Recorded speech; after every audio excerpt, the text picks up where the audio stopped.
Bonsoir à tous, j'espère que vous allez bien. Aujourd'hui, une nouvelle vidéo.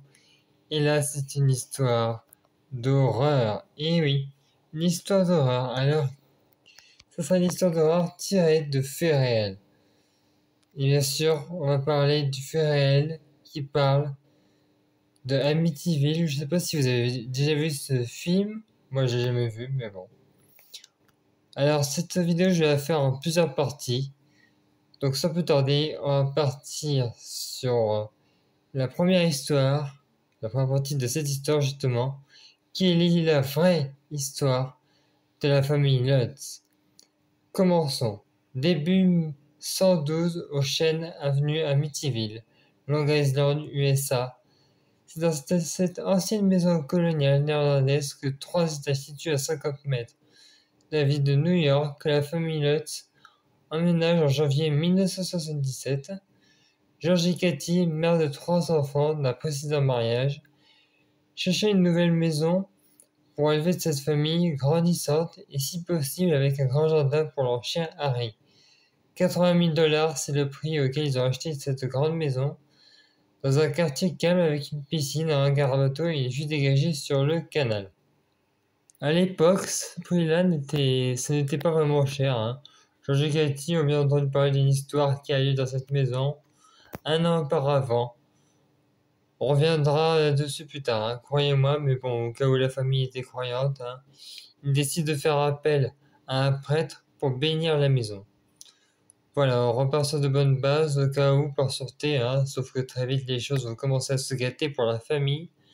Alors que le père Mancuso purifie la maison, à coups d'eau bénite et de prières, il va violemment être interrompu dans ce rituel. Au deuxième étage, dans la maison, il sort précipitamment de la maison.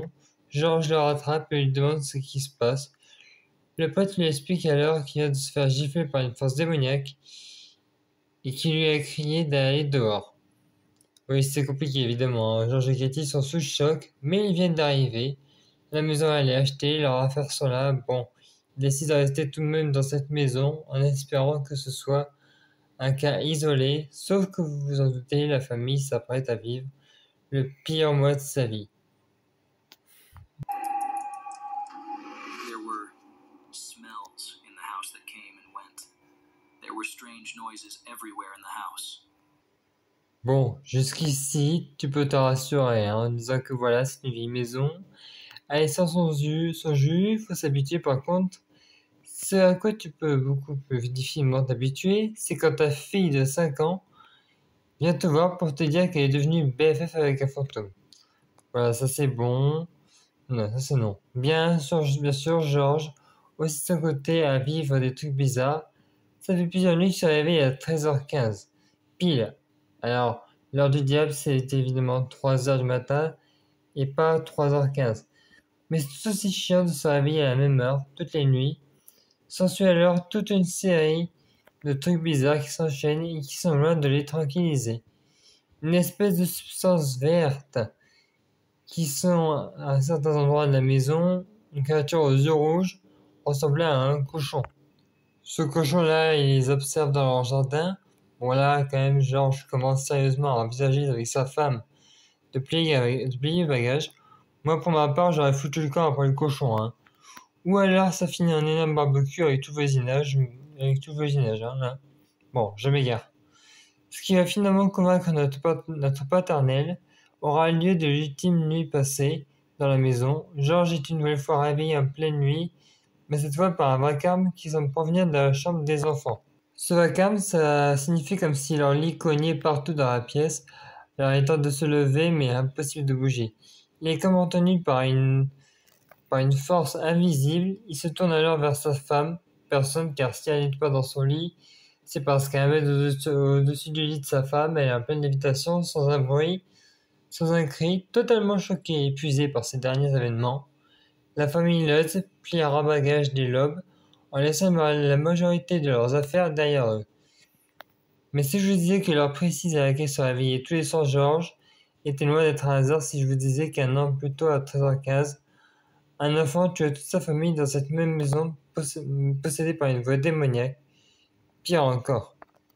Et si George et Cathy connaissaient en réalité parfaitement ce qui s'était passé et qu'ils avaient peut-être tiré parti de cet horrible meurtre.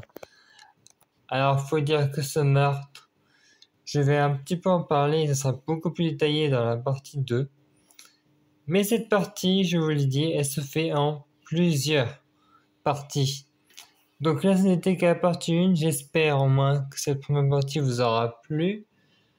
Et puis voilà quoi. En tout cas, moi je vous dis à bientôt pour la prochaine vidéo qui sera sur la partie 2 dont je ne dirai pas le nom car elle sera bien sûr dans la deuxième vidéo qui sera la partie 2.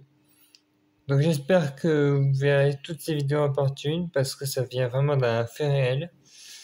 Donc j'espère qu'elle vous aura plu et je vous dis moi à bientôt dans une prochaine vidéo. Et n'essayez pas de rêver de ce cochon, hein. Moi j'en ai rêvé plusieurs fois mais bon, j'arrive à m'en débarrasser de ça. Donc si vous rêvez de ce cochon, faites en sorte de faire ce que je fais. Je vous dirai pas comment je me suis débarrassé de ce cochon. J'en ai fait un barbecue, comme je vous dirais. Allez, à plus dans une prochaine vidéo. Salut.